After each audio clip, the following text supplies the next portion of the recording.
If your last name is Lopez, you are the son of a wolf.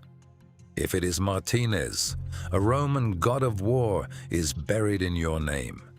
If it is Perez, your entire family line is anchored to a single word. Rock. Every name that ends in EZ works like this. It means son of, and the man it points to was real. Real enough that a scribe wrote him down and his children carried him for 1,000 years. Today we decode the 15 biggest EZ names, one by one. And at number 1, a name that leads back to the last king of the Visigoths. We start with a name so common that in some countries it is simply what a stranger gets called, the way English speakers say John Doe. Perez, number 15.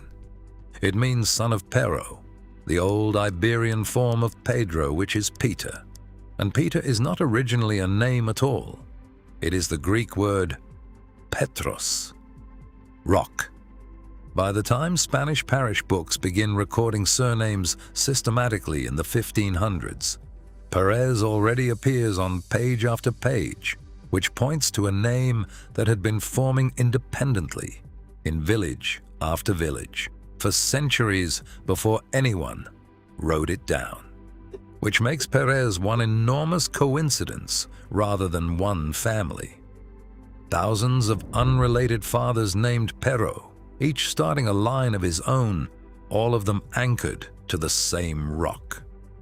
The next name on the list was a complement before it was a surname. Number 14 belongs to the most famous squire in world literature, and before that, to a whole dynasty of kings. It is Sanchez, and the father it points to was Sancho. Sancho comes from the Latin sanctius, built on sanctus, holy. A father named Sancho was, in the language of his own baptism, the Holy One. The name sat on thrones for centuries. Sancho the Great of Navarre ruled most of Christian Spain in the early 1000s, and in the town charters of Navarre and Castile, Sanchos fill the witness lists for generations. Long after the kings, Cervantes gave the name to Don Quixote's squire, the most down-to-earth man in Spanish literature. So Sanchez runs the whole distance of the culture, from sainthood to kingship, to a farmer on a donkey. Few names cover more ground. The father inside the next name was remembered for something rarer than holiness. Good advice. Some fathers were remembered for their sword. The father inside number 13 was remembered for what he said in the council chamber. Ramirez. The father's name was Ramiro. Ramiro is not Latin. It is a Visigothic name, and its old Germanic elements are most often read as counsel and famous. Famous counsel. A wise voice, well known. Kings carried it early. Ramiro I ruled Asturias in the 800s, in the small Christian north that would eventually grow back across the whole peninsula. Which means every Ramirez carries a monument to a man whose weapon was judgment. Of all the things a medieval father could be remembered for, advice may be the most surprising one to survive 12 centuries. Before the next name, one small thing. If your own Es name has not appeared yet, it is coming. And decoding names like yours is exactly what this channel does every week. Subscribing takes 1 second, and number 1 is a name most people would never guess carries a crown. Number 12 is the second most common surname in all of Spain, and the first half of it means battle. Gonzalez, from a father named Gonzalo. In the medieval charters, the name appears in Latin as Gundisalvus, and its first element is the Germanic Gund, battle. The second element is genuinely debated, and honest scholarship leaves it open. Gonzalez shows up in the monastery charters of the Christian kingdoms from the 10th century onward, among counts, abbots, and ordinary men, which points to a name that was already everywhere, before surnames froze. So the second biggest surname in Spain begins with war and ends in a mystery. If yours is this name, you hold both parts every day, the battle and the unsolved half behind it. The next father can be dated without meeting him. His name tells you what day of the week he was probably born. You could often guess one biographical fact about the father inside number 11 before ever seeing a record. Dominguez. Domingo was the father. Domingo comes from the Latin Dominicus, belonging to the Lord. It was a natural name for a boy born on Sunday, since Sunday itself is Domingo. The most famous bearer made the name an institution. Domingo de Guzman, born in Castile in 1170, founded the Dominican order, and after him, Domingo fills the baptismal registers of the Spanish world for centuries. So Dominguez is a calendar, hiding inside a surname. Somewhere up the line stands a boy whose name may simply record the day he arrived. Number 10 is the quietest name on this list, and its meaning could not be simpler or older. Number 10 needs no introduction. In half the world, yet almost nobody who carries it can say what it means. Gomez. The father behind it was called Gome. Gome is a medieval given name most often traced to the Germanic word guma, man. Not a warrior, not a saint, not a king.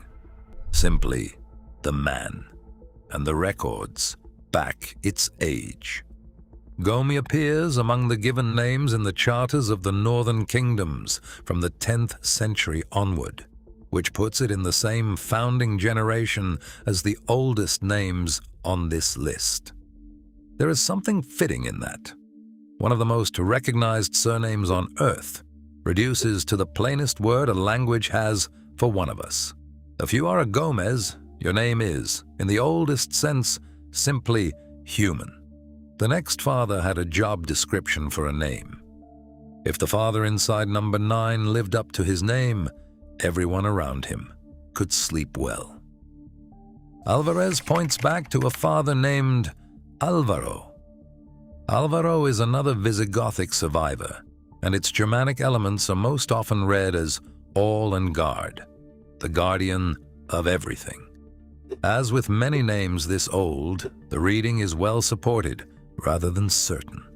The name runs through the high nobility of medieval Castile for centuries, which is why it appears so early, and so often one's surnames begin to freeze in the records. So Alvarez carries a protector, not a conqueror, not a king, someone whose remembered quality was that things were safe around him. Number 8 hides something older than Christianity itself, in plain sight. Number 8 is one of the most carried names on earth, honors one of the most beloved saints of the Middle Ages, and inside it, older than the saint, stands a Roman god, Martinez. Inside it stands Martin.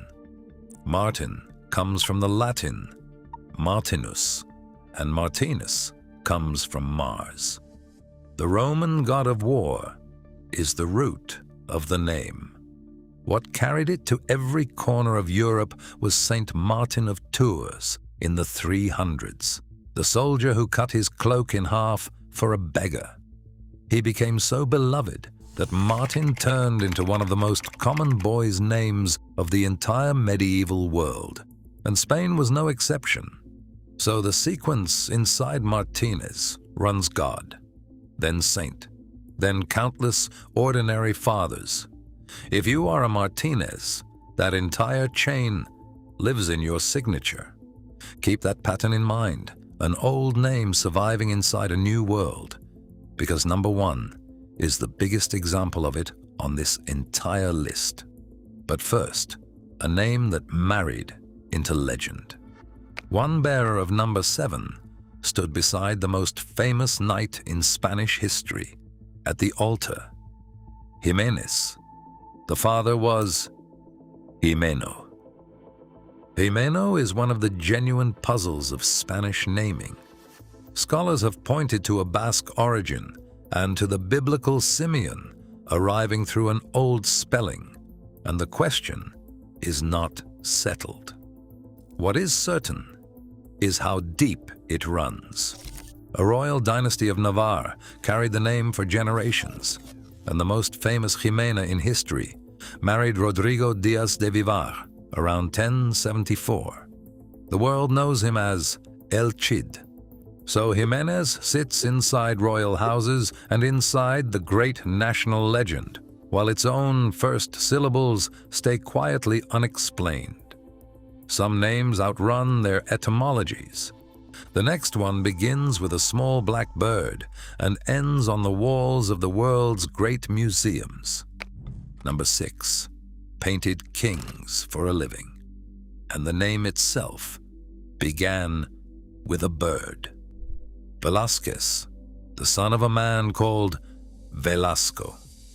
Velasco is most often traced to the Basque bella, crow, carrying a small diminutive ending, Little Crow, a nickname a father wore before it hardened into a name, and one bearer outshone every other. Diego Velázquez, court painter to Philip IV in the 1600s, put the Spanish crown on canvas so definitively that the name now hangs in every major museum on earth. From a Basque bird nickname in the mountains to Las Meninas in the Prado. No other name on this list travels a stranger road. Number 5 looks as Spanish as a name can look. It is a German name wearing a disguise. Number 5 is the best disguise on this list. Ask anyone for the most Spanish-sounding surnames, and it makes the list, yet the name inside it is one your German neighbor might carry today. Gutierrez. The father's name, Gutierre. Gutierre is the medieval Spanish form of the Germanic Waltari, the same name that became Walter. Its old elements are usually read as ruler of the army. It entered Iberia with the Visigoths and stayed in noble use through the Middle Ages, long enough to freeze into a surname when the parish books opened, which makes Gutierrez the Spanish memory of the name Walter, a Germanic word kept alive inside Spanish for more than 1,000 years by nothing but fathers and sons. And that is the perfect door into numbers 4 and 3. They are the same name twice, separated by a sound that Spain lost. Numbers 4 and 3 are twins, one letter apart, a few centuries apart, same father. Hernandez, son of Fernando.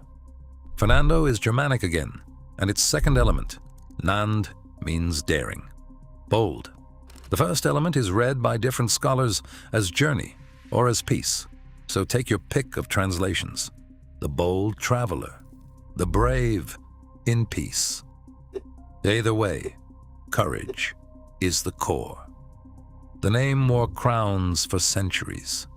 Fernando III united Castile and Leon for good in 1230, and Fernandos ruled on both sides of the Atlantic after him. So Hernandez carries royal weight and an element of pure nerve. But it left a twin behind, and the reason is a sound. Same father, different century. Hernandez. The same Fernando, wearing the newer form of his name, Hernando. Over the late Middle Ages, Castilian speech softened its initial F into a breathed H in many words, and Fernando drifted toward Hernando. Both versions of the name were alive at once, and both froze into surnames.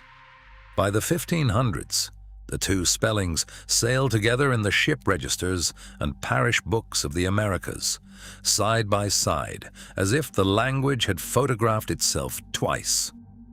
Which means two of the biggest surnames in the world are one name, caught at two moments in time. If you are a Hernandez, every Fernandez is your twin on paper. Number 2 began with an animal people barred their doors against.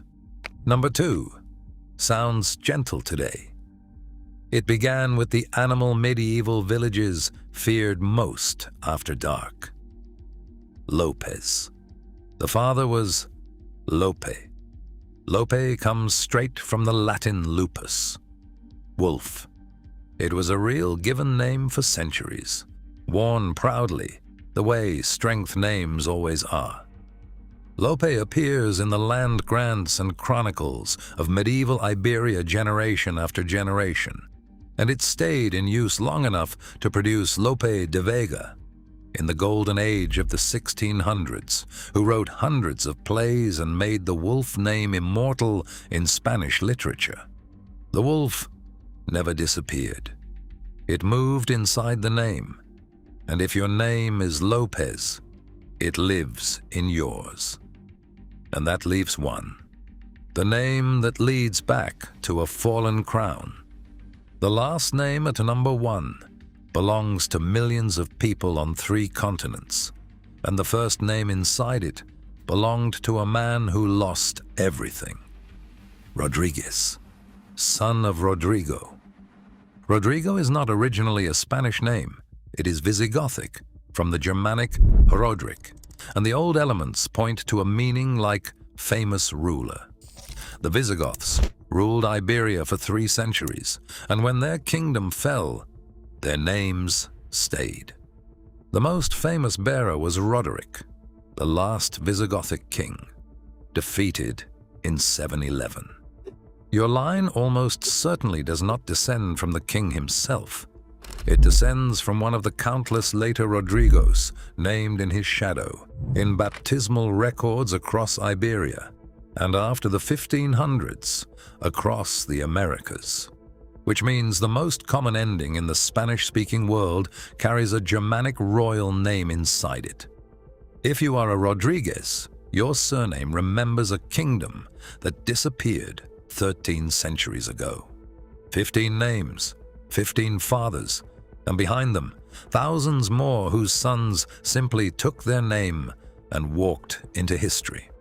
If you stayed all the way to the end, you are exactly who this channel is made for. Next time, we decode what your surname reveals about which Spain your family comes from: Castilian, Basque, Galician, or Catalan, and the markers are hiding in plain sight. And if you want to trace your own surname all the way back, name by name and record by record, you can do that at namedbyhistory.com. You are named by history.